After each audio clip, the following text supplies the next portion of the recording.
Get out of here right now, you filthy and smelly person. Someone like you has no right to sit in that seat. I'm the only one who deserves to sit there. The Boeing 737 had already pushed back from gate B-14 when the screaming started. "Stop that plane!" Heads turned across the terminal.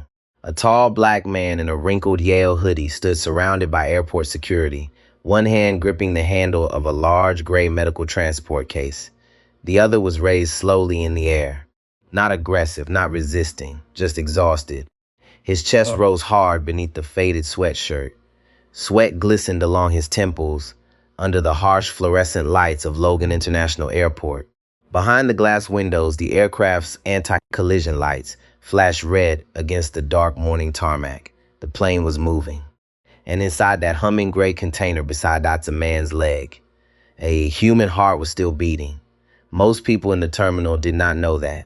To them, it looked like another airport incident, another angry passenger, another security problem delaying everybody else's morning. A woman near the coffee stand lifted her phone. "Oh my gosh," she whispered. "What's in the box?" The answer was simple. A 13-year-old girl's last chance to survive, but gate agent Ethan Collins did not see any of that. Ethan saw a black man in old sneakers arguing at his gate 5 minutes before departure, and in Ethan's world, that was already enough. "You're done," Ethan snapped, voice sharp with authority.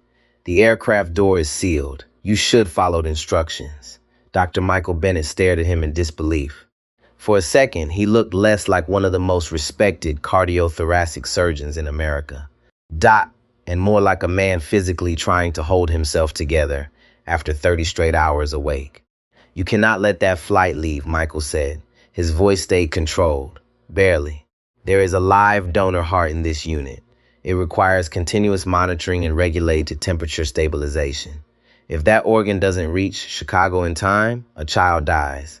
The TSA supervisor beside Ethan gave a dry laugh. Marcus Doyle, 44 years old, broad shoulders, buzz cut, thick neck straining against a Navy security jacket. He stepped closer. "Then maybe you should packed it better." A few passengers nearby chuckled nervously. Michael heard it. Every second of this felt familiar. Not the medical emergency, the judgment, the immediate suspicion. The way people's eyes changed when they looked at him. Because Michael Bennett knew something most privileged people never had to think about. In America, exhaustion looked different on a black man. Stress looked dangerous, confidence looked aggressive, and authority only counted when somebody white confirmed it first. "I already showed you federal clearance," Michael said, his breathing sharpened. "FAA medical transport authorization, hospital identification, surgical retrieval documents. You can verify every number." Ethan crossed the arms. "But you refused inspection. I refused contamination." Michael pointed toward the gray case. "That system is sterile. If you break the seal in an open terminal, the organ becomes unusable." Marcus Doyle stepped forward again. "You keep throwing around a lot of medical words, doctor." The way he said doctor sounded filthy, mocking, like he didn't believe it. Michael looked directly into his eyes. "I graduated from Johns Hopkins Medical School at the top of my class." Silence. A heavy kind. Not because people respected him, because they did not expect that answer. A teenage boy near the boarding lane slowly lowered his phone. An older white woman sitting near the window frowned at Ethan. "You should probably check his paperwork again," she said quietly. Ethan ignored her completely. His attention stayed fixed on Michael's hoodie, on the sweatpants, on the dark skin, on the fact that this man standing in front of him did not fit the image in his head of somebody important. And that was the real danger, not ignorance, certainty. The dangerous certainty people feel when they believe they already know who belongs somewhere. "You're holding up airport operations," Ethan said coldly. "Step away from the container." Michael's jaw tightened. "No." The word landed hard. A few heads turned immediately. Marcus Doyle moved closer. "You really want to do this?" Michael looked past them, through the terminal glass. The Boeing was still moving slowly backward from the gate. Every second mattered now. Inside the gray transport unit, warm, oxygenated blood circulated mechanically through the donor heart with a low, rhythmic hum. Steady. Alive. For now, Michael swallowed hard. Then he tried one last time. Not as a doctor, as a human being. There's a little girl waiting in Chicago, he said quietly. His voice cracked slightly from exhaustion. She's 13 years old, viral cardiomyopathy, end-stage heart failure. Her father has been sleeping in a hospital chair for 3 months praying this donor match would happen before she died. The terminal had gone almost silent now. Even Marcus stopped moving for a moment. Michael continued, I know you think I'm lying. His eyes moved between them. But if you stop me from getting on that plane, ... and that child dies because of this delay, you will remember this moment for the rest of your lives. For the first time, uncertainty flickered across Ethan Collins' face. Tiny, brief, then pride crushed it. Because some people would rather destroy another human being than admit they judged them wrong. Marcus Doyle grabbed the handle of the medical case. That's enough. Michael reacted instantly. He stepped forward and blocked him. Do not touch that unit. The words came out sharp enough to freeze the air around them. Now phones were everywhere. People recording openly. The older woman stood up completely. This is insane, she said loudly. The man showed you medical credentials. Marcus turned toward her. Mom, stay out of security procedures. Michael's pulse thundered in his ears. He knew how this looked now. A black man raising his voice in an airport. Authority figures closing in, no matter how educated he was, no matter how many lives he had saved. The situation had already become dangerous for him, because perception moved faster than truth. Marcus reached for the radio on his shoulder. We need additional officers at B-14. Ethan nodded toward the transport unit. Confiscate the container. Michael felt something cold move through his chest. Not fear, not anger, something worse. The realization that these men had enough authority to kill somebody through sheer ignorance, and they did not even understand that yet. Outside the terminal windows, the aircraft began turning slowly toward the taxiway. Flight 482 was leaving without him. The security officers came fast, their boots striking the polished terminal floor with a sound that made people move out of the way before they even understood why. Michael Bennett did not step back. He kept one hand on the gray medical transport unit and the other raised where everyone could see it. His fingers were open, empty, controlled. He had spent his life teaching residents that panic killed patients. Panic made hands shake. Panic made smart people skip steps. So he forced his breathing into order, in through the nose, hold, out through the mouth. But inside him, something was breaking. Not because he was afraid for himself, because a child's heart was being treated like luggage. A young airport police officer stopped first. His name tag read Reynolds. He looked barely 30, with tired eyes and a hand resting near his belt. What's going on here? Reynolds asked. Ethan Collins answered before Michael could speak. This passenger attempted to bring an oversized electronic device onto the aircraft after refusing proper screening. Michael turned his head slowly. That is not true. Ethan's mouth tightened. You were told the item could not go on board. It is not an item, Michael said. It is a donor heart. The officer blinked. For 1 second, his face changed. A human reaction, shock, concern. Then Marcus Doyle moved in and filled the space with his body. He claims that, Marcus said, but he refused to open the container. Michael looked at the officer. Because opening it here could ruin the organ. Officer Reynolds glanced at the gray case. The low hum coming from it was steady and soft, almost like a sleeping machine in an intensive care room. Not loud, not threatening, just alive in its own way. The second officer, a woman with gray streaks in her dark hair, leaned closer. Sir, do you have paperwork? Yes, Michael said quickly. He reached toward his messenger bag, slow and deliberate. Marcus snapped, hands where I can see them. Michael froze. The entire terminal froze with him. The old woman near the window inhaled sharply. Michael's hand hovered inches from the bag strap. He lowered it carefully. My documents are in the side pocket, he said. Hospital identification, FAA clearance, organ transport authorization, emergency contact numbers. Officer Reynolds looked at Marcus. Let him get the papers. Marcus did not like that. It showed in the small clench of his jaw. He had arrived expecting obedience. He had walked into this scene ready to control it. Now a younger officer was questioning the direction, and Marcus felt the eyes around him. Cameras. Passengers. Ethan watching from behind the counter. Authority, when it is weak inside, often grows louder outside. Marcus pointed at Michael. No, I'll retrieve them. Michael's eyes sharpened. You are not touching my medical bag without gloves. Marcus laughed once. Cold. Sir, this is an airport, not your operating room. Michael's voice dropped. And that is exactly why you should listen. For a moment, no one moved. The sentence landed with the weight of something undeniable.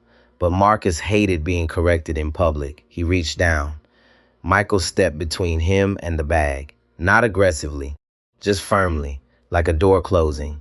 Marcus grabbed Michael by the shoulder. Move. Michael did not move. Officer Reynolds stepped forward. Supervisor Doyle, hold on. But Marcus had already made the decision that would change every life in that gate area. He shoved Michael backward. Michael hit the edge of the gate counter with his hip, hard enough to make the metal frame rattle. A few people gasped. Someone said, "Hey, stop." The gray case tilted, only slightly, but enough. The monitor on the side of the transport unit gave a sharp warning chirp. Michael's face drained. No, he lunged toward it, not toward Marcus, not toward the officers, toward the heart. Reynolds moved to stop him, reacting on instinct. The female officer grabbed Michael's arm. Marcus seized the chance and twisted the other arm behind Michael's back. Michael grunted from the pain. The old woman cried out, "He's trying to save the box." "Get him under control," Ethan shouted, his voice too loud, too eager. Michael bent forward, shoulder burning, eyes locked on the medical unit. "Keep it upright," he said through clenched teeth. "The perfusion line cannot kink. Do you hear me? Keep it upright." Marcus pressed him harder against the counter. "You don't give orders here." Michael turned his head just enough to look at him. His voice was quiet now, almost calm. "That is the difference between us. I am not trying to give orders. I am trying to keep a child alive." The words made Officer Reynolds hesitate. His grip loosened. He looked down at the container again. There were labels on it. Not hidden, not mysterious. Human organ for transplant. Priority medical transport. Do not open outside sterile environment. The female officer saw them too. Her expression shifted, but Marcus had already committed too far. So had Ethan. And men who fear humiliation often choose escalation over truth. "Take him to holding room B," Marcus said. Reynolds looked at him. "Supervisor, maybe we should call the hospital first." Marcus snapped his head toward him. "You want to run this scene, officer?" Reynolds went quiet. He was not cruel. That was the problem. He was cautious. He was young. He still believed rank meant wisdom. And in that moment, caution became complicity. Michael knew it. He saw it in the officer's eyes. The man wanted to do right, but he did not want to risk his job. That was how injustice survived, not only through hatred, through hesitation. The female officer helped pull Michael away from the counter. Michael twisted his neck, trying to keep the case in sight. "Please," he said. The word surprised everyone. It was not angry. It was raw. "I am begging you. Call Boston Memorial. Call Chicago Children's. Call the transplant coordinator. There is a 13-year-old girl already prepped for surgery." Ethan looked toward the tarmac. The aircraft was now halfway into the taxi lane. His face showed irritation, not remorse. "Flight's gone," he said. "You missed it." Michael stared at him. For the first time, the control in his face cracked. Just a little. "You made me miss it." Ethan looked away, not because he felt guilty, because he did not want to see the human consequence of his decision. Marcus grabbed the gray case by the handle. Michael surged against the officers. "Do not drag it. It has to stay level." Marcus lifted it roughly and set it on a rolling inspection cart. The unit chirped again. Short, high, terrified. At least that was how it sounded to Michael. A machine could not be afraid, but he could. He could be afraid enough for everyone. They pulled him toward the frosted glass door beside the gate podium. Phones followed him. Whispered voices followed him. The shame of the scene followed him. An older man in a veteran's cap stood up as Michael passed. "Doctor," he said, voice firm. What's your name? Michael looked at him. "Michael Bennett." The man nodded once and turned to the crowd. "You all heard that. His name is Dr. Michael Bennett. Somebody better start recording the time." That small act of decency hit Michael harder than the shove.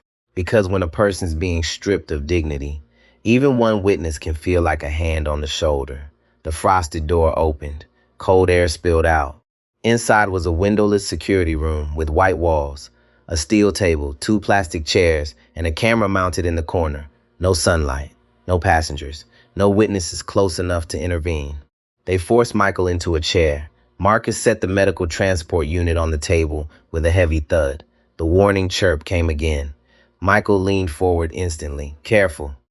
Marcus pointed a finger at his face. Sit back. Michael stared at the unit's small display. Green light, green light. Yellow flicker. His stomach dropped. Battery connection may have shifted, he said. I need to check it. You need to be quiet, Marcus said. Ethan slipped into the room behind them, breathing hard from the rush, still carrying the fragile arrogance of a man who thought he had won. The flight is closing out, Ethan said. Paperwork says passenger removed for security noncompliance. Michael looked up slowly. You falsified the record. Ethan's cheeks reddened. I documented what happened. No, Michael said. You documented what protected you. That struck too close. Ethan looked toward Marcus. Marcus opened a drawer and removed a pair of heavy trauma shears. Michael's eyes locked on the blades. The room seemed to narrow. The hum of the machine grew louder. His own heartbeat grew louder. Marcus lifted the shears and pointed them toward the tamper seal. We're going to find out what's inside. Michael stood so fast the chair scraped backward. No. The officers grabbed him again. This time he fought harder, not with fists. With the desperate strength of a man watching ignorance reach for a life. Listen to me, he said, voice rising. If you cut at that seal, the heart may be compromised. You could make it unusable. You could kill her. Marcus placed the shears against the wire. Ethan said nothing. Officer Reynolds swallowed. The female officer looked away. And on the other side of the airport glass, Flight 482 continued toward the runway, without the surgeon, without the heart, and without any idea that the person who needed it most was connected to the man sitting in the cockpit. Marcus Doyle tightened his grip on the trauma shears, and for the first time that morning, Dr. Michael Bennett felt true fear, not the kind that makes a man run, the kind that makes him still. His eyes fixed on the thin tamper seal wrapped around the medical transport unit, a piece of wire no thicker than a shoelace, so small, so ordinary. Yet it was the last barrier between a living organ and the careless hands of people who did not understand what they were touching. Put the shears down, Michael said. His voice was low, controlled, but everyone in that room heard the warning beneath it. Marcus looked at him with a hard smile.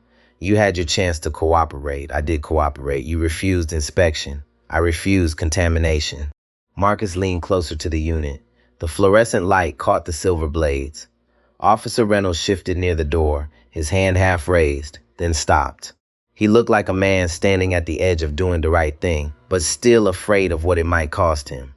Michael saw that hesitation, and it hurt, because hesitation was how systems fail people. One person looks away, another says nothing, a third tells himself it is not his place, and suddenly, cruelty wears a badge and calls itself procedure. Ethan Collins stood near the wall, arms folded, but his confidence had started to fray. He kept glancing toward the door, toward the hallway, toward the world outside this small white room where the truth could still catch up with him.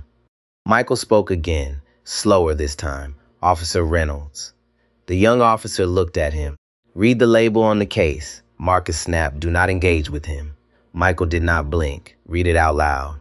The female officer, whose name tag read Alvarez, turned her eyes toward the case. Her lips moved silently as she read, human organ for transplant. Priority medical transport. Do not open outside sterile environment. Her face changed. It was not dramatic, worse. It was recognition. Supervisor Doyle, she said carefully, maybe we should pause. Marcus shot her a look. Pause? Yes, Alvarez said. There are emergency contact numbers right here. Ethan pushed away from the wall. We already delayed the flight. The passenger was removed for noncompliance. The report is filed. Michael turned his head toward him. The report is false. Ethan's eyes hardened, but his throat moved when he swallowed. That's your opinion. No, Michael said. That is evidence. Cameras recorded the gate. Passengers recorded the gate. Your own system recorded that you never checked the medical notes on my reservation. The room went quiet. For the first time, Ethan understood something. Michael was not just pleading. He was documenting. That was the first sign of power people often missed. Not money, not a title, not a loud voice. Precision. Michael Bennett had spent 20 years in operating rooms where every word mattered. Every time stamp, every instrument count, every signature. He knew how institutions protected themselves, and he knew how they fell apart. Facts did not shout. Facts waited. Marcus did not like the shift. He raised the shears again. I'm done listening. Michael's body moved before thought could stop it. He surged forward. Alvarez grabbed his left arm. Reynolds caught his shoulder. The chair scraped backward and slammed into the wall. Do not cut it, Michael shouted. The sound tore out of him. Not polished. Not professional. Human. Marcus pressed the blades around the tamper wire. Ethan whispered, just open it. That was when the room phone rang. One sharp ring, then another. Everyone froze. No one moved toward it. The sound seemed too loud for the small room. Ring. Ring. Officer Reynolds looked at Marcus. You should answer that. Marcus kept the shears in place. Let it ring. Ring. Ethan stared at the phone as if it had become dangerous. Then his radio crackled. Static first. Then a voice from gate operations. Collins, where are you? Ethan snatched the radio from his belt. This is Collins. The voice on the other end was strained. Why is Flight 482 stopped on the taxiway? Ethan frowned. What? Michael lifted his head. Even Marcus looked up from the case. The radio hissed again. Flight 482 has halted pushback. Captain is demanding direct contact with B-14. Operations wants you on frequency now. Ethan's face went slack. That's not possible.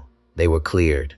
Apparently not anymore, the voice said. Get back to the gate, now. Michael felt his pulse change. Not relief. Not yet. Hope was too dangerous to trust. But something had happened. Something big enough to stop an aircraft. Ethan turned toward the door, then toward Marcus, unsure which mistake to manage first.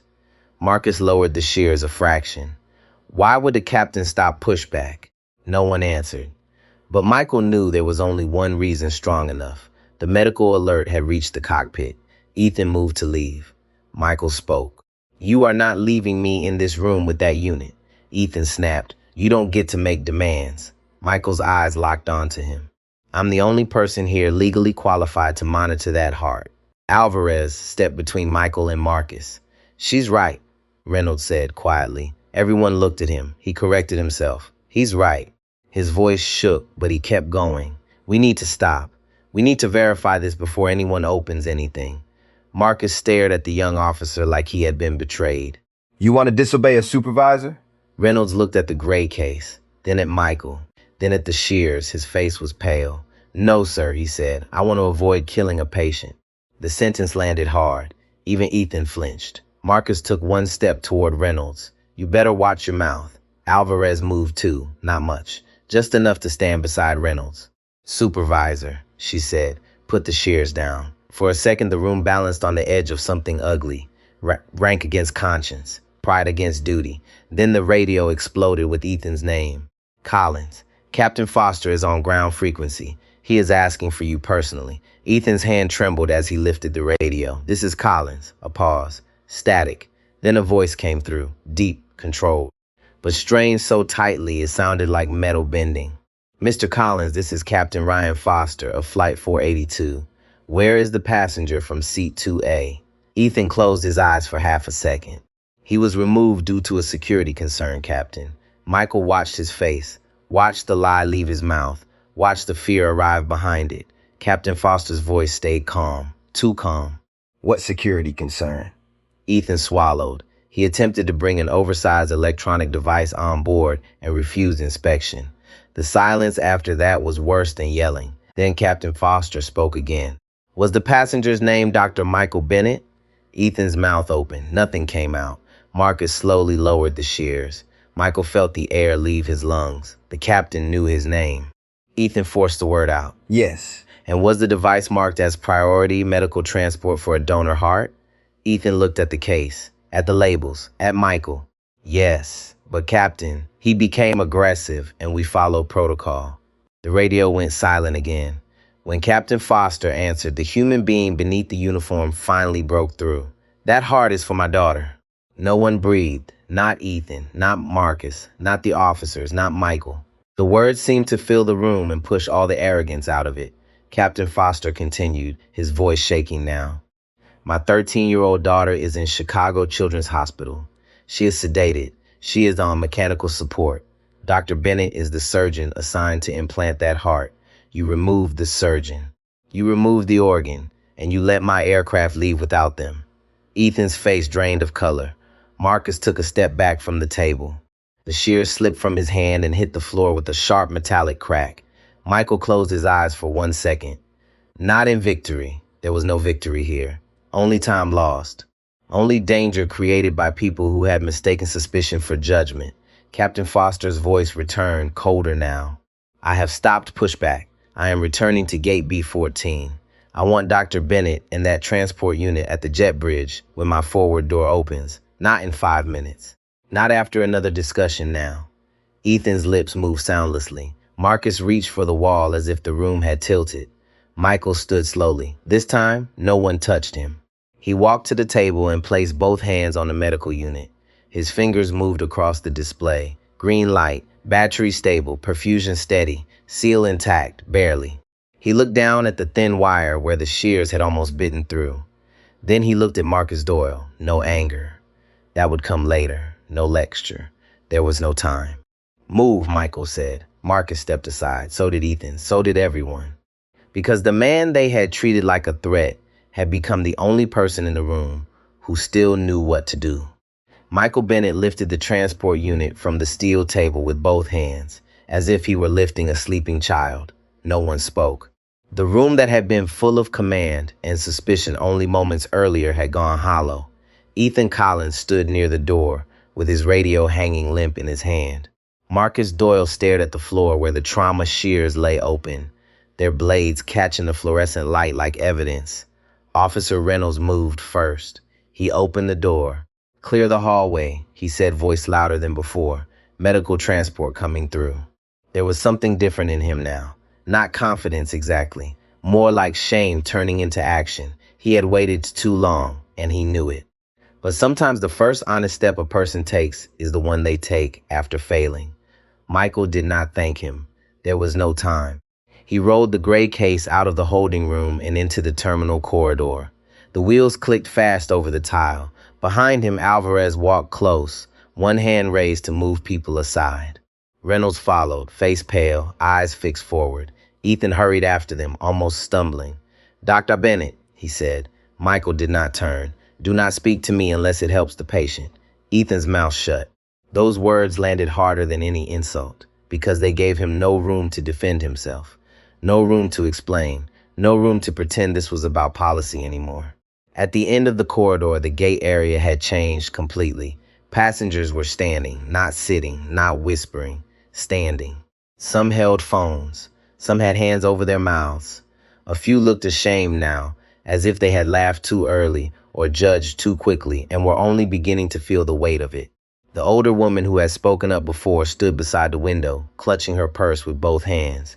When she saw Michael, her eyes filled. Doctor, she said softly, go. Just one word. But it carried everything, belief, apology, hope.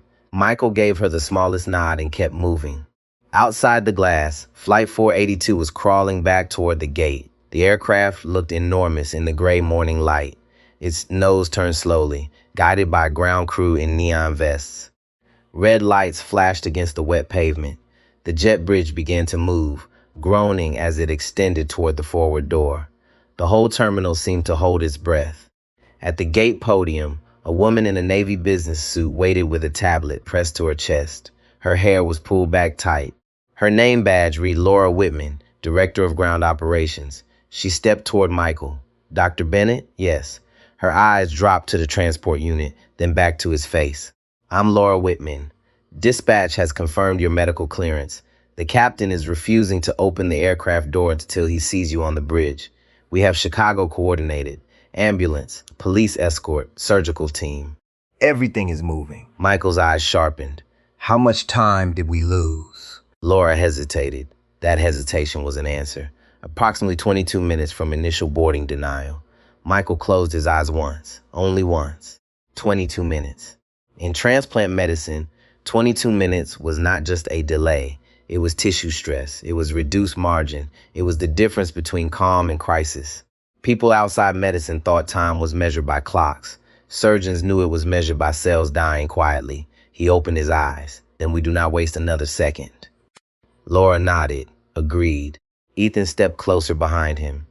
Director Whitman, I can explain what happened. Laura turned. The temperature around her seemed to drop. No, Mr. Collins, you cannot. His face tightened.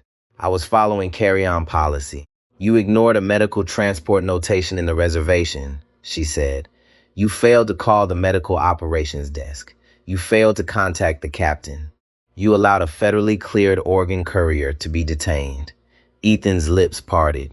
I didn't know it was the captain's daughter. Laura stared at him. That should not have mattered.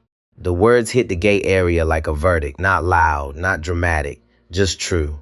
Several passengers heard it and went still, because that was the lesson hiding beneath all the chaos. A person should not need to be connected to someone powerful before being treated like a human being. Michael heard it too, but he did not pause. His focus had narrowed to the jet bridge door. Then airport police arrived, not TSA, real police. Two uniformed officers moved quickly to the gate podium. One spoke briefly with Laura. The other stepped directly in front of Marcus Doyle, who had followed several steps behind, his face gray. Marcus Doyle? The officer asked. Marcus straightened by reflex. Yes, TSA supervisor. Step aside, sir. I need to accompany the transport. No, the officer said. You need to stand right here. Marcus blinked. What? Laura's voice was cold. You are being relieved of all operational involvement pending investigation. Marcus looked around as if searching for someone who still feared him. No one did. That was the strange thing about borrowed power. It vanished the moment the uniform stopped protecting the person inside it. Officer Alvarez stopped beside Michael. Doctor, the bridge is ready. Michael moved. Fast. The door opened and a rush of colder air came from the enclosed jet bridge. The hum of the aircraft grew louder with each step. Metal panels vibrated under his feet. The transport unit rolled beside him, steady now, its display glowing green. At the far end, the aircraft door cracked open. Captain Ryan Foster stood in the doorway. He looked nothing like the voice on the radio, not powerful, not commanding, just broken open by fear. His white pilot shirt was crisp, but his face was pale. His eyes were red at the edges. One hand gripped the door frame so tightly his knuckles had gone white. He looked first at Michael, then at the gray case. His throat moved. Is it still viable? Michael stopped in front of him. For the first time all morning, his voice softened. The seal is intact. Perfusion is stable. The heart is still viable. Ryan Foster exhaled like a man who had been underwater. His eyes shone, but he forced himself not to break. Not yet. How bad is the delay? Bad enough that we need speed, Michael said. Not bad enough to give up. That sentence did something to the captain. It put a spine back into him. He nodded once. Hard. Then we go. Michael stepped onto the aircraft. The first-class cabin was silent. Passengers stared from leather seats, faces turned toward the man they had been told was a security problem. Some looked confused. Some looked guilty. A middle-aged businessman in seat 1C slowly lowered his newspaper. A flight attendant named Sarah stood near the bulkhead, both hands clasped tightly in front of her. Her voice trembled. Dr. Bennett, we cleared the forward bulkhead.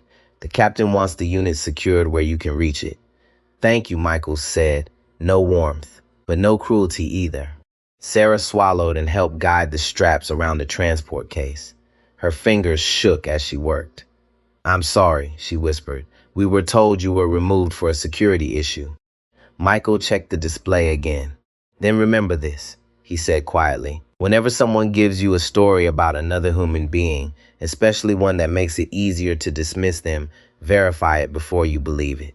Sarah froze, then nodded. Tears appeared in her eyes, but she kept working. Straps secure, she said.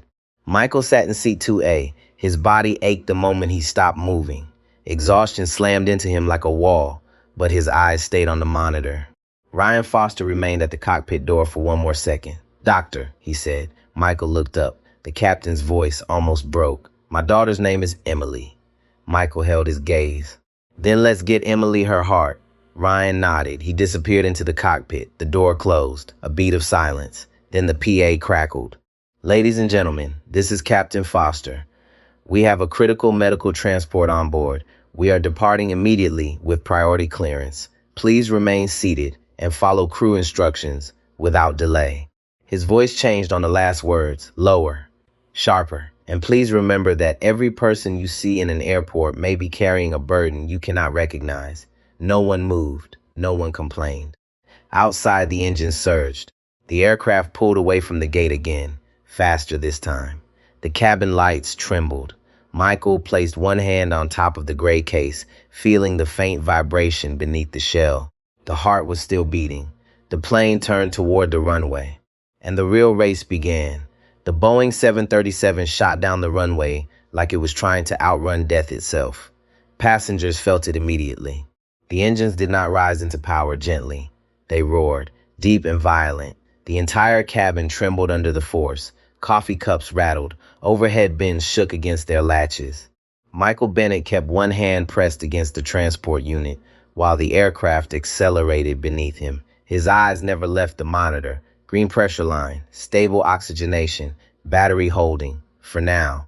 Outside the small oval window, Boston blurred into streaks of gray and silver rain.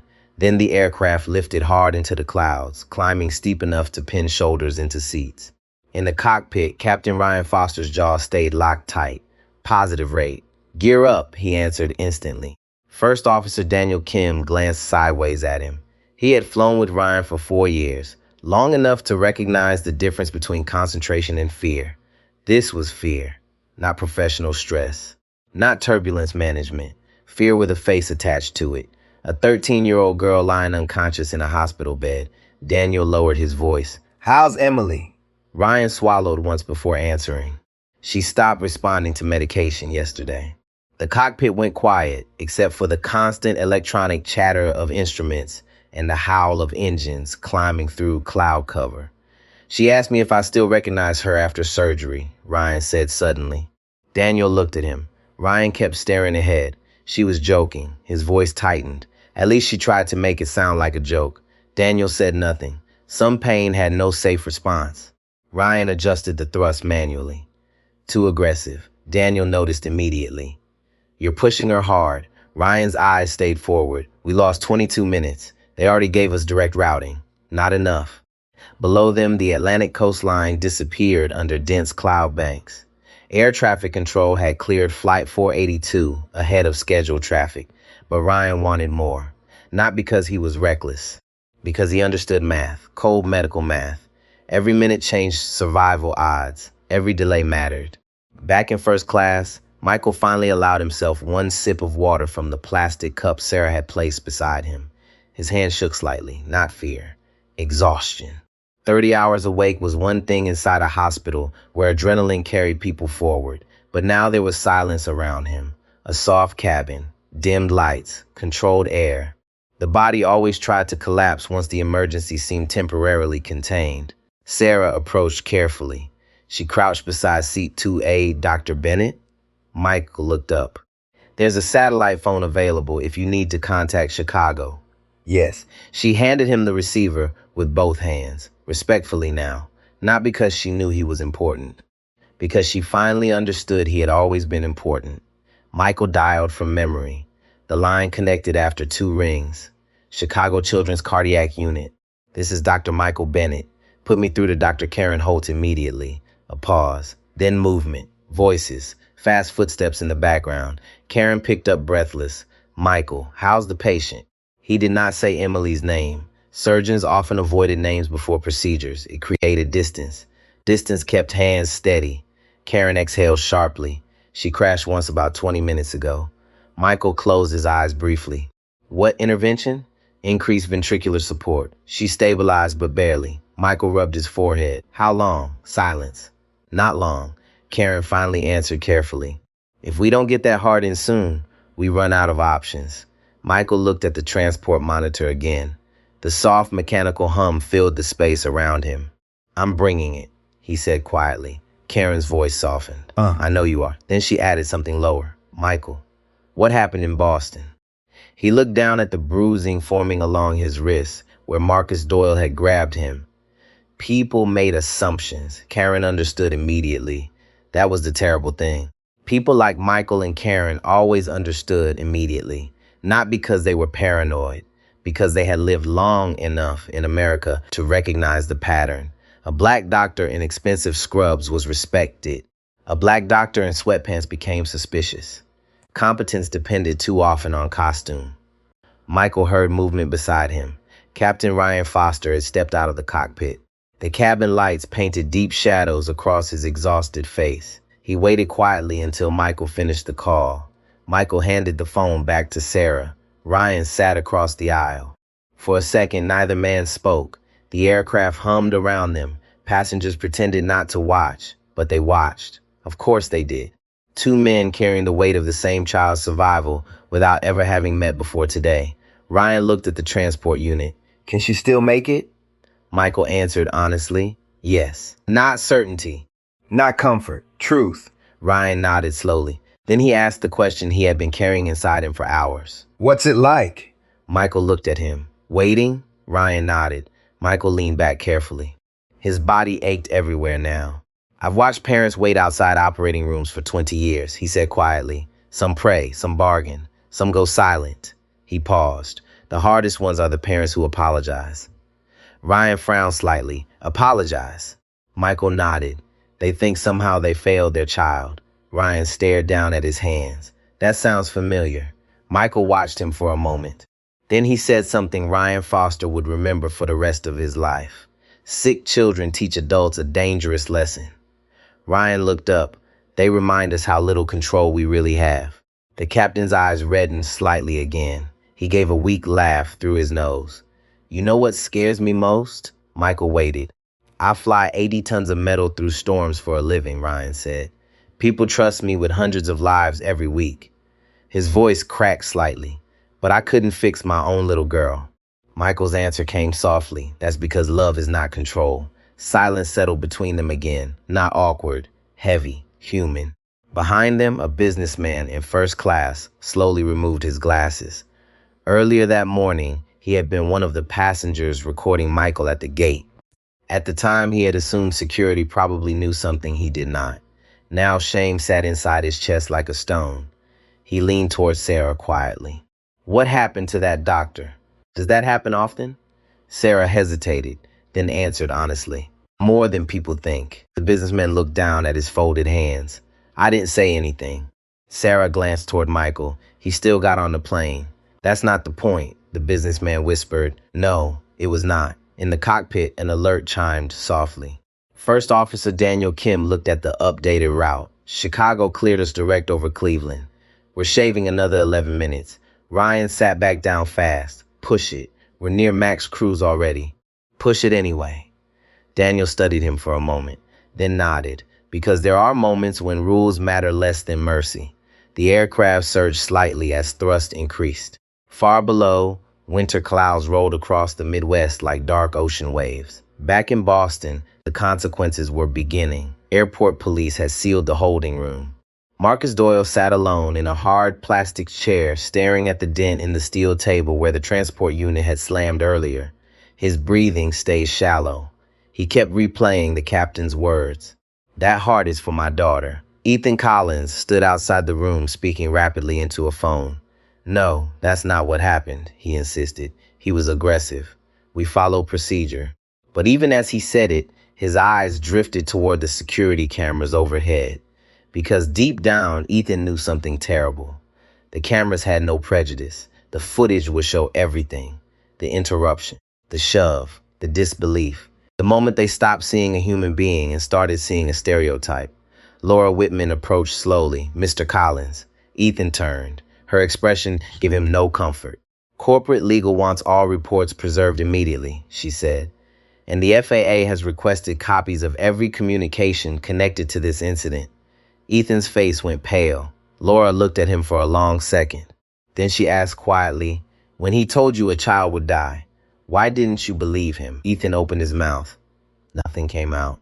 Because there was no answer ugly people ever wanted to say out loud. Back over Indiana, Michael Bennett checked the transport monitor again. Still green, still beating, but time was running thin. And everyone on board that aircraft could feel it now. The turbulence hit somewhere over Ohio, not violent. Just enough to make the seatbelt signs chime, and the cabin dipped suddenly beneath a layer of thick winter cloud. Several passengers grabbed their armrests. Michael Bennett grabbed the transport unit. Instinct. pure instinct. His palm pressed against the gray shell while his eyes locked onto the monitor screen. Pressure stable, flow stable, battery stable, still alive. Sarah steadied herself against the galley wall before walking quickly toward him. "Doctor, are you okay?" Michael nodded once, but the truth sat behind his eyes. He was running on almost nothing now. No sleep, no food. Adrenaline had carried him through Boston. Anger had carried him onto the plane. But now exhaustion was creeping in around the edges like cold water leaking under a door. His right wrist had begun swelling where Marcus Doyle twisted it earlier.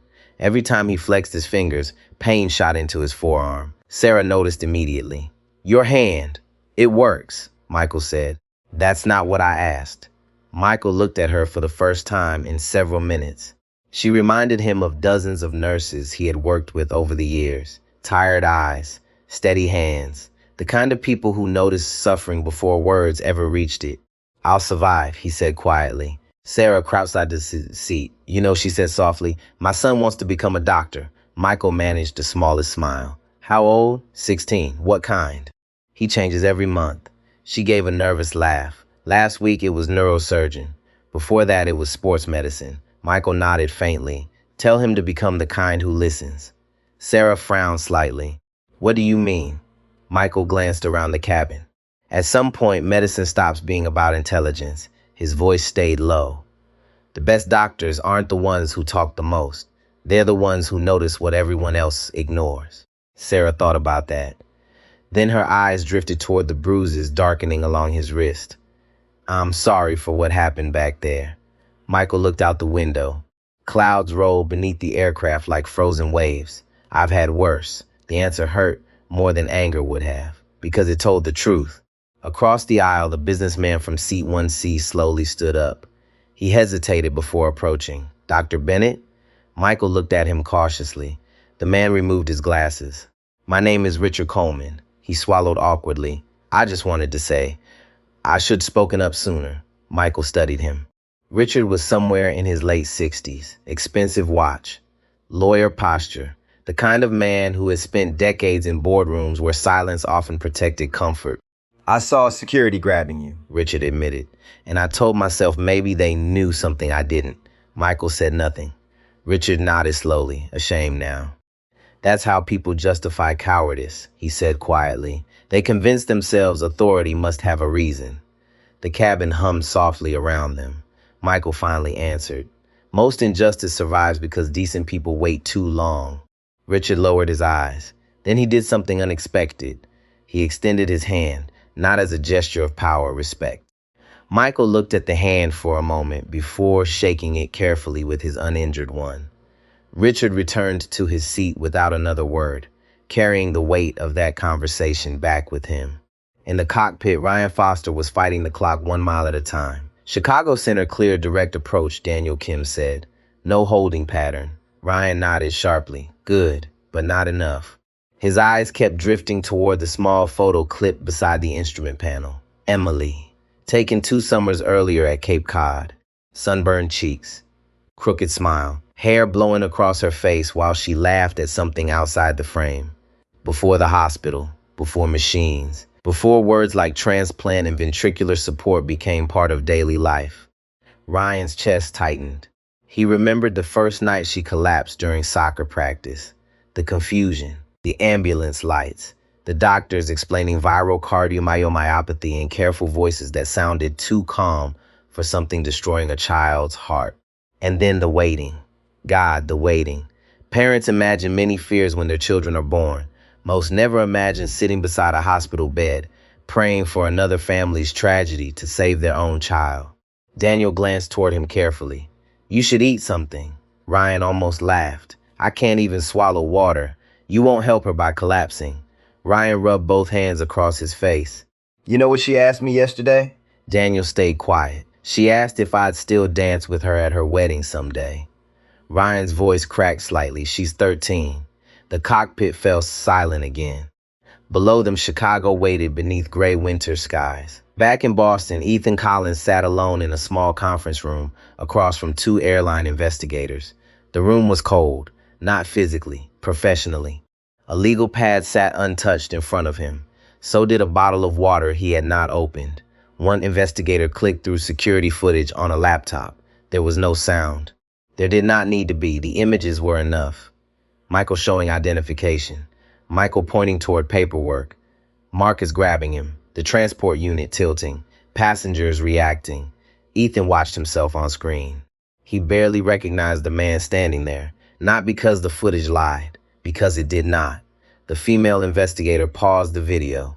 "Mr. Collins," she said evenly, "at what point did you verify the FAA clearance attached to Dr. Bennett's reservation?" Ethan stared at the table. "I didn't." "Why not?" He opened his mouth. Closed it again. The honest answer sat there between all of them. Because he had already decided what Michael Bennett was before checking. The investigator leaned back slowly. "You understand the FAA will review this independently." Ethan nodded weakly. "And because a federally protected medical transport was obstructed, criminal exposure now exists." Criminal exposure. Not policy violation. Not customer complaint. Criminal. Ethan's breathing became shallow. For the first time since that morning, he fully understood the scale of what prejudice could become when mixed with authority. Not embarrassment. Real damage. Potential death. At 37,000 feet, Michael suddenly stiffened. The monitor flashed yellow. Just once, then green again. His heartbeat accelerated instantly. Sarah saw it. What happened? Michael leaned closer to the screen. Small perfusion fluctuation. Is that bad? It means the system is stressed. Sarah's face drained. Michael checked connections carefully. Every movement precise, despite the turbulence vibrating through the cabin. Ryan's voice came over the intercom. "Ladies and gentlemen, we are beginning immediate descent into Chicago. Flight attendants prepare cabin." Michael looked at the clock. Too slow. Still too slow. He reached for the satellite phone again and dialed Karen Holt directly. She answered immediately. "Michael, we're descending. Hurry." Something in her voice changed him instantly. The surgeon inside him took over completely now. What happened? Karen exhaled shakily. She coded again. Michael's stomach dropped cold. "How long?" 38 seconds before recovery. Michael closed his eyes. 38 seconds without effective circulation. 38 seconds closer to irreversible damage. "Keep her cooled," he said quickly. "Minimal stimulation. I need bypass ready before we arrive." "It already is." Michael looked toward the cockpit door. Then at the heart still beating inside the transport unit. Still fighting. Still alive. Karen's voice lowered. She's asking for her dad." Michael swallowed hard, then answered with quiet certainty. "Tell Emily her father is bringing her heart home." He hung up. The aircraft banked sharply through clouds. And somewhere ahead, beneath the storm and steel and noise of Chicago traffic, a little girl's life was beginning to slip. Chicago appeared beneath the clouds like a city holding its breath. Gray water, steel rooftops, thin ribbons of traffic crawling along the expressways. The skyline sat half hidden in low winter haze, and somewhere inside that massive city, a 13-year-old girl was fighting to stay alive long enough for a heart to reach her. Flight 482 came in fast. Too fast for comfort. Not unsafe. Never unsafe. Captain Ryan Foster knew the line. He had spent more than 2 decades respecting that line. But today he flew close to it with the kind of discipline that only fear and experience can create together. "Speed checks," First Officer Daniel Kim said. "Flaps 15, flaps 15. The aircraft shuddered as the flaps extended. The cabin tilted slightly. Passengers pressed back into their seats. A few closed their eyes. Nobody complained. In seat 2A, Michael Bennett braced one hand against the transport unit and one hand against the armrest. His gaze moved between the monitor and the window. Cloud, runway lights, cloud again. The unit flashed yellow once more, then green. Michael's jaw tightened. "Stay with me," he whispered. Sarah, strapped into the jump seat nearby, heard him. She looked at the gray case as if it were a living passenger. In a way, it was. It carried no name, no face, no voice. But it carried a future. The wheels hit the runway with a hard thump. A woman in the second row gasped. Reverse thrust roared. The engine screamed against the speed. The aircraft shook as if every bolt in its body had awakened at once. Michael unbuckled the moment the plane slowed below taxi speed. Sarah's eyes widened. "Doctor, seatbelt sign," he looked at her. "Open the door as soon as they tell you." She did not argue. That was how quickly people learned the difference between rule following and responsibility. In the cockpit, Ryan kept one hand on the thrust levers as they exited the runway onto a high-speed taxiway. O'Hare Ground, Flight 482, medical transport on board, request direct to emergency hard stand. The controller answered without delay. Flight 482, proceed straight ahead. Follow airport operations vehicle. Emergency units are standing by. Outside the cockpit window, a white airport operations truck with flashing amber lights pulled in front of them. Ryan saw the ambulance waiting in the distance. He also saw police cruisers, fire rescue, a mobile stair truck, a hospital transport team in bright jackets. For 1 second, the father inside him wanted to leave the cockpit and run with Michael. But the captain could not abandon the aircraft, not with passengers on board, not with engines running, not yet. Duty held him in place. It always had, and that was the cruelty of his life in that moment. He had to sit still while another man carried his daughter's only chance down the stairs. The plane stopped on the remote stand with a sharp final jolt. Sarah was already at the forward door. Her hands moved fast, trained, focused. The moment the outside crew gave the signal, she armed the handle and pulled. Cold Chicago air burst into the cabin. Michael was already moving. The transport unit rolled beside him, wheels clattering over the aircraft threshold and onto the metal platform. The sound cut through the engine noise. At the bottom of the stairs, a paramedic waved both arms. Dr. Bennett. Michael descended fast, not reckless, fast. Every movement economical, every breath controlled. A police officer opened the ambulance doors. Inside, the pediatric transport team had cleared space and secured a mounting bracket for the unit. Michael lifted the case inside with help from a paramedic. "Keep it level," he said. "We've got it." He climbed in after it. The rear door started closing. Then he looked up. The cockpit window was above him. Ryan Foster stood there, one hand pressed against the glass. For a moment, the whole airport seemed to disappear. No engines, no sirens, no radio chatter. Just a father looking at the surgeon who had his child's future in his hands. Michael raised 2 fingers. A promise. Ryan nodded once. The ambulance door slammed shut. Sirens screamed. The convoy moved. Fast. Across the tarmac. Past service trucks. Through a security gate already opened by airport police. Onto the airport road. Then toward the Kennedy Expressway with Chicago police clearing the way ahead. Inside the ambulance, the space was tight and loud. A paramedic named Luis checked the oxygen supply. Another, Angela, monitored the traffic radio. Michael leaned over the transport unit. "Call Chicago Children's. Tell them we are inbound with the organ. Estimated arrival?" Angela checked the driver's signal. 12 minutes if traffic holds. Michael looked at her. Traffic will hold. She understood the tone. It had to. Louise glanced at Michael's wrist. "That looks bad, doctor." Michael did not look down. Later, "You may need an x-ray." "I need a sink, sterile gown, gloves, and an operating room." Louise gave a short nod. No more questions. The ambulance swerved hard around a stalled delivery truck. The transport unit shifted against its bracket. Michael caught the side with both hands. The pain in his wrist shot up his arm like fire. He bit it down. No sound. Angela saw his face tighten. "Doctor, I'm fine." He was not fine. But fine was not a physical condition anymore. Fine meant functional. Fine meant the hand still moved. Fine meant Emily Foster still had a chance. At Chicago Children's, the cardiac's surgical floor was already in controlled chaos. Dr. Karen Holt stood outside operating room 3, cap on, mask hanging loose around her neck. She was in her early 50s, small, sharp-eyed, with the calm of someone who had seen life and death walk through the same door many times. A nurse approached quickly. "Ambulance is 6 minutes out." Karen nodded. "Is Emily on bypass? Ready to initiate." Karen looked through the glass toward the operating room. Emily Foster lay small beneath bright surgical lights, surrounded by machines larger than her body. Tubes, lines, monitors, a warming blanket pulled up to her shoulders. Her skin was pale. Her lips had a faint blue edge that no one wanted to mention. Emily's mother, Rachel Foster, stood just outside the restricted area in a cardigan thrown over yesterday's clothes. She had not slept. It showed in her face, but she stood upright anyway. Mothers do that. They stand when they should collapse. They speak calmly when their whole world is splitting open. Karen walked to her. "Rachel, Rachel looked up instantly. Is he here? The organ is almost here. Rachel gripped the edge of the chair beside her. And Ryan, he landed the plane. Rachel closed her eyes. For the first time that day, tears escaped. Not many.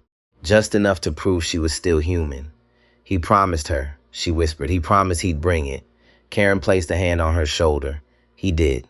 The ambulance burst into the hospital emergency bay, with police lights flashing behind it. The rear doors flew open. Michael jumped down before anyone could help him. Hospital staff moved in around him. Dr. Bennett, operating room 3, he said. Elevator is held. They ran, through double doors, down a polished corridor, past families who pressed themselves against walls as the team swept by. A little boy holding a stuffed dinosaur watched the gray case roll past. His grandmother pulled him close. Michael saw them for half a second, just enough to remember the truth. Every hospital hallway contained 100 stories. Most people only noticed their own. The elevator doors opened. Inside, Karen Holt was waiting. Their eyes met. No greeting, no wasted breath. How close? Michael asked. Too close. Bypass? Ready. Donor labs? Confirmed. Cross-match? Negative. The elevator rose. Michael leaned against the wall for one brief second. Karen noticed his wrist. What happened? Boston happened. Her eyes hardened, but she said nothing. The elevator opened. They ran again. At the operating room entrance, Rachel Foster stood frozen. Michael slowed. Only for her. She looked at the gray case, then at him. Her voice was barely a sound. Please. Michael met her eyes. Not as a famous surgeon. Not as a man who had just been humiliated and detained. As someone who understood what it meant to be trusted with another person's whole world.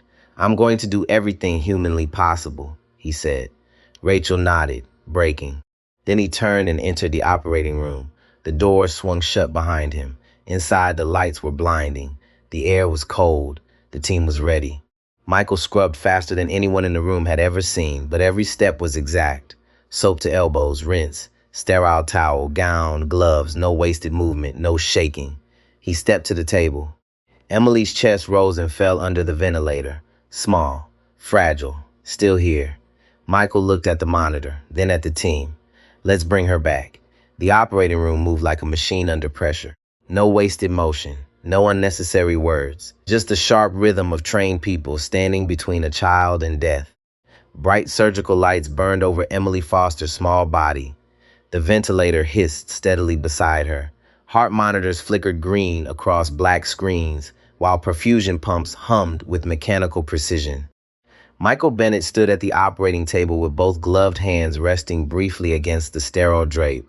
One breath in, one breath out.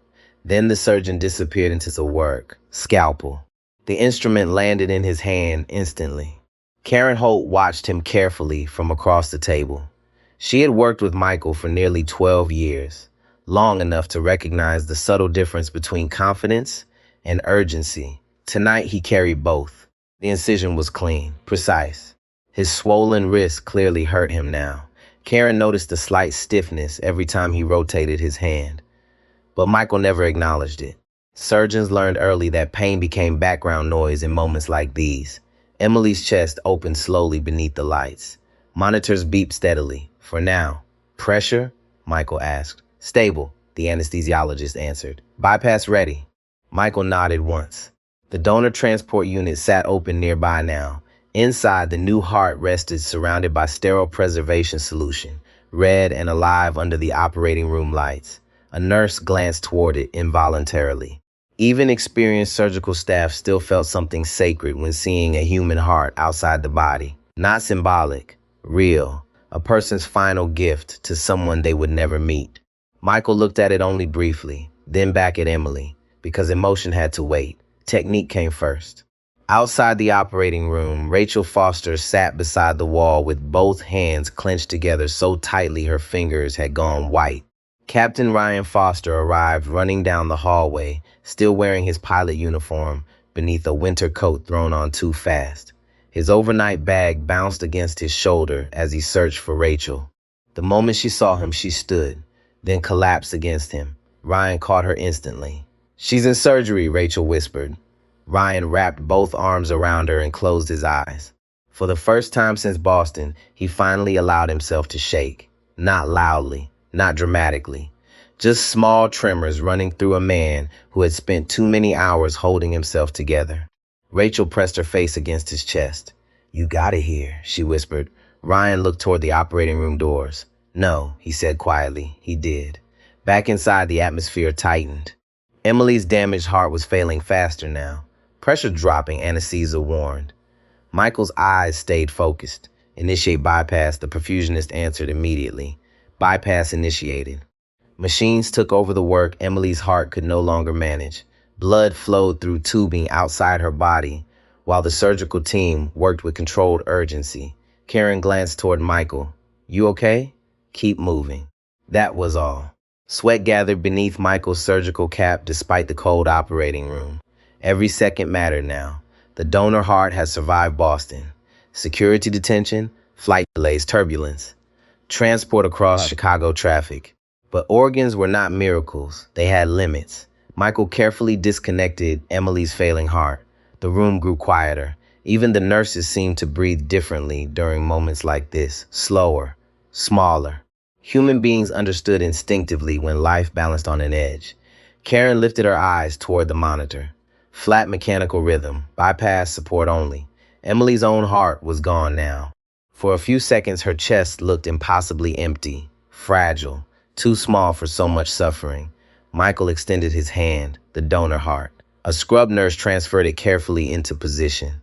For a moment, Michael held it in both hands, warm, heavy, alive in the strange, suspended way organs remained alive. He thought briefly of the donor family somewhere out there in America. Another hospital, another hallway, another set of parents whose worst day had given Emily a future. Transplant medicine carried both grief and mercy inside the same room. Michael lowered the heart into Emily's chest. "Let's sew." The next 40 minutes became pure concentration.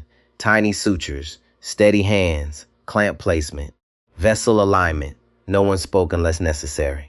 Ryan Foster paced outside the waiting area like a man trapped inside his own body. He checked the clock every few seconds, even though time had stopped meaning anything.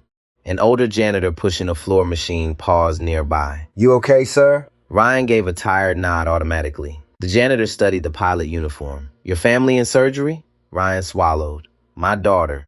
The older man leaned against the cleaning cart quietly. "When my wife had cancer," he said softly, "people kept telling me to stay positive." He shook his head once. "Truth is, sometimes all you can do is stay present." Ryan looked at him. The man smiled sadly. "So that's what I'll tell you. Stay present. She'll remember that part someday." Then he pushed the machine onward down the hallway. Ryan watched him disappear around the corner. Hospitals were full of strangers carrying wisdom nobody planned to give. Inside operating room 3, Michael tied the final vascular connection. Karen looked at the clock. "We're close." Michael nodded. "Prepare reperfusion." The room shifted again. This was the moment, the dangerous moment. The donor heart sat connected now inside Emily's chest, but silent, motionless, waiting. Michael looked around the table. Everyone understood what came next. "Release the clamp." The perfusionist nodded. Blood began flowing slowly into the donor heart. Dark red spread through the vessels. The muscle twitched once, then stopped. The monitor remained cold and flat. Nobody spoke. Michael leaned closer. "Come on." Another twitch. Tiny, almost invisible. Karen watched the monitor. Nothing. Michael adjusted one suture line carefully. Epinephrine, given immediately. The heart quivered again. Then stillness. Ryan Foster sat outside with Rachel beside him when the operating room phone rang at the nurse's station. Both of them looked up instantly. The nurse answered quickly, listened, then looked toward the waiting parents. Her expression gave nothing away. That was the terrifying thing about experienced nurses. They learned how to protect hope until facts arrived. Inside the operating room, tension thickened like pressure before a storm. Michael's voice stayed calm. Internal paddles. Karen handed them over. Michael positioned them gently against the small heart. Charge low. Charged. Everyone stepped back slightly. Michael looked at Emily, at the child who had waited months for this chance, at the little girl whose father had turned an aircraft around for her, at the life nearly destroyed by arrogance in an airport terminal. Clear. The shock hit. Emily's body jerked slightly. The monitor flickered. One spike. Then nothing. Karen inhaled sharply. Michael did not move. Again. Charged. Clear. Another shock. Another violent twitch. The room went silent. Then suddenly, beep. One heartbeat. Weak. Slow, but real. Everyone froze. Another beep. The heart contracted again. Blood pressure numbers began climbing slowly upward. The rhythm strengthened. Beep. Beep. Beep. Karen stared at the monitor with wet eyes behind her surgical mask. The perfusionist whispered softly, "We have cardiac activity." Michael kept watching, not celebrating, not yet. Too experienced for that. He monitored the rhythm for several long seconds while the new heart settled into its work inside Emily's chest. Then finally, slowly, he exhaled. It's beating.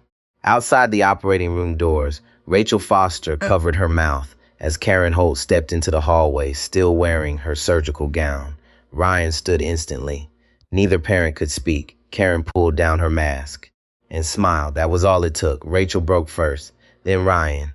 The captain, who had controlled an aircraft through storm clouds and emergency descent, buried his face into both hands and cried openly in the middle of the hospital hallway, not from weakness, from release, from gratitude, from finally understanding that his daughter's heart was beating again, because one exhausted man refused to stop fighting even after the world tried to stop him. The surgery was not over just because the heart started beating. That was the part most people never understood. Movies ended at the first heartbeat. Real life started there. Michael Bennett stood motionless for several seconds, watching the monitor stabilize while the new heart settled into rhythm inside Emily Foster's chest. Beep, beep, beep. Steady now. Not strong yet, but alive. Karen Holt adjusted her mask and looked across the table at him. Pressure is climbing. Slowly, the anesthesiologist added. Michael nodded once. Good. Keep it slow. His voice sounded rough now. The exhaustion had finally started leaking through the discipline. Sweat darkened the collar of his surgical gown. The bruising beneath his glove had spread farther down his wrist.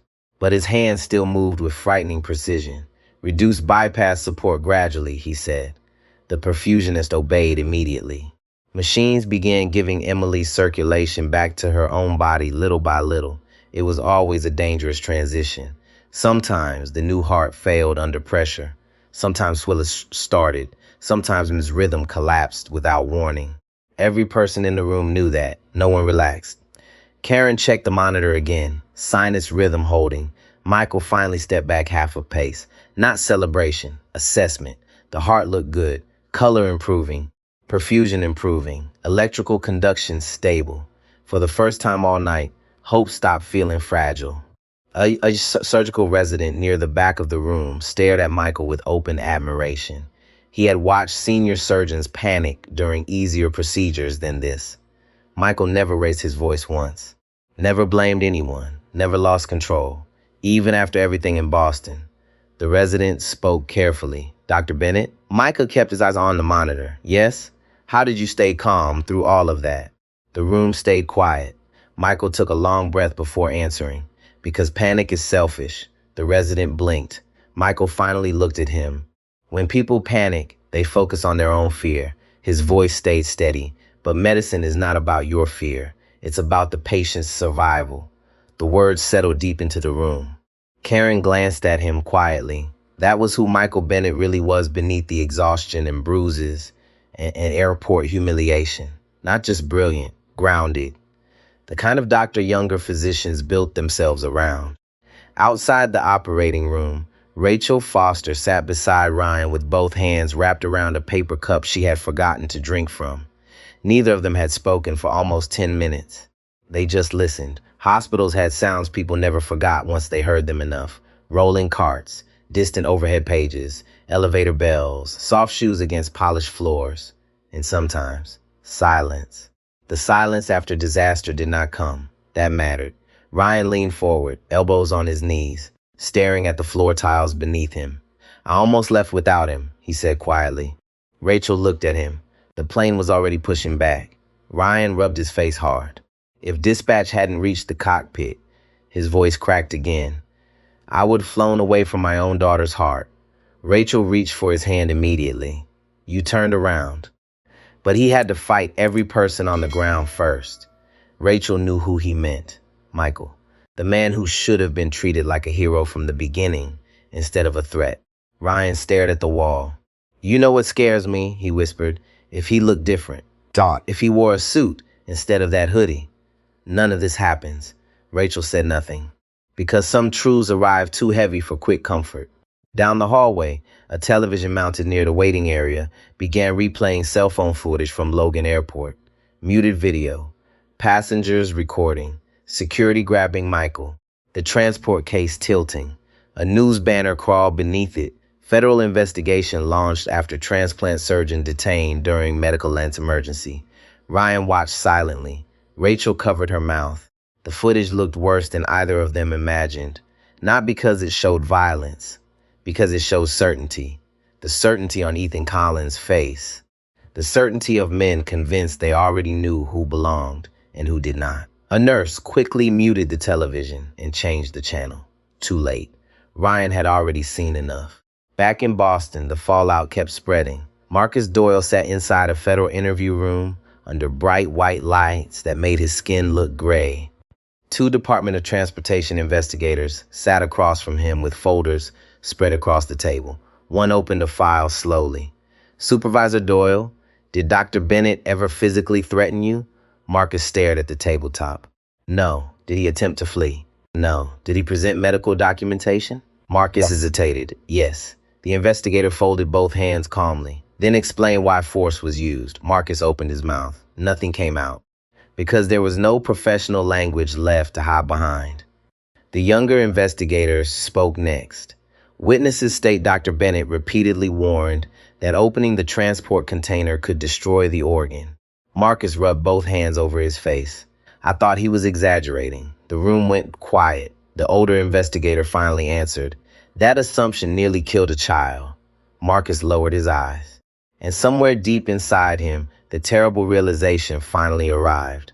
He had not been protecting the airport. He had been protecting his ego. At Chicago Children's, Michael removed his gloves slowly after the chest closure was complete. The surgery had lasted hours. His body felt hollow now. The adrenaline was gone. Only fatigue remained. Karen peeled off her mask and studied him. You need imaging on that wrist. Michael flexed his fingers carefully. They still work. That is not the standard orthopedic definition of healthy. Michael gave the faintest smile. Karen stepped beside him at the sink. You know they'll make this national news. Michael washed blood from his hands in silence. Karen lowered her voice. You saved her life after being detained by airport security. The footage is everywhere already. Michael stared at the water running red into the drain. Then clear. I didn't do this for television. I know.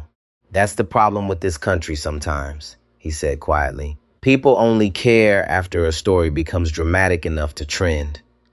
Karen leaned against the counter. You think anything changes from this? Michael dried his hands slowly. Maybe one person watches it and hesitates before judging the next stranger. He shrugged slightly. Sometimes that's how change starts. Karen smiled sadly. That sounds exhausting. It is. A knock came at the operating room door. A nurse stepped inside. Dr. Bennett? Yes? The Foster family wants to see you. Michael closed his eyes briefly, not because he disliked families. Because gratitude was harder for him than pressure. Pressure made sense. Emotion was messier. He stepped into the hallway wearing fresh scrubs and a hospital jacket over his shoulders. Ryan and Rachel stood immediately. For a moment, nobody spoke. Then Rachel crossed the distance between them and hugged him without warning. Michael froze slightly from surprise, then relaxed. Barely. She's alive because of you, Rachel whispered through tears. Michael looked over her shoulder toward Ryan. No, he said softly. She's alive because a donor family made an impossible decision during the worst moment of their lives. Ryan stepped forward next. The captain's eyes were still red. I owe you everything. Michael shook his head immediately. No parent owes a surgeon for doing his job. Ryan looked at the bruises on Michael's wrist. That wasn't just your job. Silence settled between them. Heavy. Honest. Then Ryan asked quietly, why didn't you give up back there? Michael thought about the question for several seconds. About the airport, the suspicion, the hands grabbing him, the disbelief. Then about Emily lying inside that operating room with a new heart beating steadily in her chest. Finally, he answered, because too many people already give up on each other too quickly. Rachel started crying again. Ryan lowered his head. And Michael Bennett, the exhausted surgeon people once saw as a security threat, stood quietly in the middle of that hospital hallway, carrying more dignity than anyone who had tried to stop him. By sunrise, Emily Foster was still alive. That was the first miracle. Not the clean, shining kind people imagine when they hear the word miracle. This one came with tubes, monitors, medication pumps, and a breathing machine whispering beside her bed. It came with bruised parents sitting in plastic chairs. It came with nurses adjusting lines every few minutes and doctors speaking in quiet voices outside the glass. But her new heart was beating. That was enough. Ryan Foster stood outside the pediatric cardiac ICU with one hand pressed against the window. He had changed out of his pilot jacket, but his white uniform shirt was still wrinkled from the flight. His tie hung loose. His eyes stayed fixed on Emily's face. Rachel stood beside him, her shoulder touching his. "She looks different," she whispered. Ryan nodded. "She has color again." Inside the room, Emily's chest rose and fell gently with the ventilator. Her face was pale, but not gray anymore, not blue. Pale like a child sleeping after a long fever. Dr. Karen Holt stepped beside them. "She's stable," Karen said. "The next 24 hours matter. But the graph is working beautifully." Rachel closed her eyes and mouthed a silent thank you. Ryan did not speak. He could not. Behind them, Michael Bennett walked slowly down the hall, with his wrists wrapped in a temporary brace. A nurse had finally forced him into imaging after the surgery. No fracture, bad sprain, deep bruising, enough pain to make most people stop using the hand. Michael had only asked when he could scrub in again. Karen had told him to sit down before she sedated him herself. Now he moved like a man whose body had discovered every hour of sleep it had missed. Ryan turned when he heard the footsteps. For a moment, the captain and the surgeon just looked at each other. No cockpit, no operating room, no authority. Just two men standing on the other side of a night that could have ended very differently. Ryan crossed the hall and embraced him. Hard. Michael stiffened at first. Then he let the man hold on. "Thank you," Ryan said into his shoulder. "Not as a captain, as her father." Michael's eyes softened. "You were her father before you were ever the captain." Ryan pulled back slowly. "I should have known sooner. I should have checked the manifests myself before pushback." Michael shook his head. "No, the failure started before the cockpit." That sentence stayed in the air, clean, direct, no bitterness, just truth. At Logan International, that truth was already moving through conference rooms, legal offices, and federal inboxes. Ethan Collins sat across from airline executives, with his hands folded so tightly his knuckles looked white. Marcus Doyle sat in a separate room with a union representative who had stopped making promises after seeing the footage. The videos had spread fast. A traveler had posted the moment Michael was shoved against the gate counter. Another had captured Ethan saying the words "security risk," while Michael pointed to the medical labels. A third clip showed the transport unit chirping after Marcus tilted it. No one had to add commentary. The footage spoke for itself. By noon, the airline issued a statement. It was careful, legal, polished. Ryan read it from his phone in the ICU waiting area and felt anger rise again. Regret the incident, reviewing procedures, committed to passenger safety. He lowered the phone. Rachel saw his face. "What?"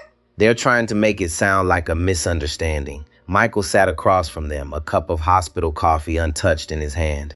"It was not a misunderstanding," he said. Rachel looked at him. His voice was tired, but steady. "A misunderstanding is when someone hears the wrong gate number. This was disbelief. That's different." Ryan stared at him. Michael continued. "They did not believe the documents. They did not believe the labels. They did not believe the hospital identification. They did not believe me until your daughter made me matter to them." Rachel's eyes filled again. Michael looked toward Emily's room. "That is the part people need to understand. I should not have needed a powerful connection to be treated with basic care."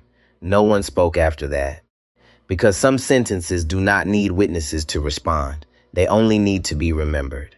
Later that afternoon, Laura Whitman from Ground Operations called Michael personally. Her voice was firm, professional, but stripped of the usual corporate polish. "Dr. Bennett, Mr. Collins has been terminated pending final review." Mr. Doyle has been removed from duty. The airport authority and federal investigators have taken over. Michael listened from a quiet corner near the ICU vending machines. I appreciate the update. There will be public apologies, Laura said, formal ones. Michael looked down at the brace on his wrist. Apologies are not systems. Laura went quiet. He did not say it cruelly. He said it like a surgeon naming what was broken. I understand, she said at last. I hope so, Michael replied, because next time the person being questioned may not have a captain connected to them. Next time there may be no one powerful enough to stop the plane. Laura's breath caught slightly. Then she said, we are changing the process. Medical transport flags will now require supervisor verification before denial. No gate agent can override him alone. Michael closed his eyes. Good. Not enough. But good. Change often arrives small at first. A form changed. A phone call required. A person trained to pause before assuming. Sometimes a life was saved not by heroism, but by a better checklist and someone humble enough to follow it. 3 days later, Emily woke up. Not fully. Not dramatically. She opened her eyes under soft ICU light while Rachel held her hand and Ryan leaned close enough to hear the first thin whisper. Dad? Ryan broke instantly. I'm here, sweetheart. Her eyes moved slowly toward the machines, then back to him. Did you fly fast? Ryan laughed through tears, very fast. Rachel kissed Emily's forehead gently.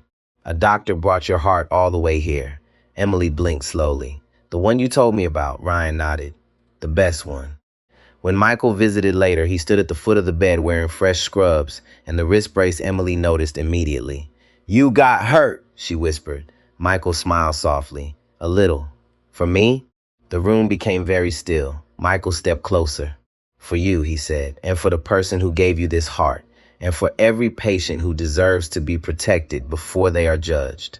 Emily was too young to understand all of it, but she understood kindness. She lifted her small hand. Michael took it carefully. Her fingers were weak, warm, alive. Weeks passed. The story did not fade quickly.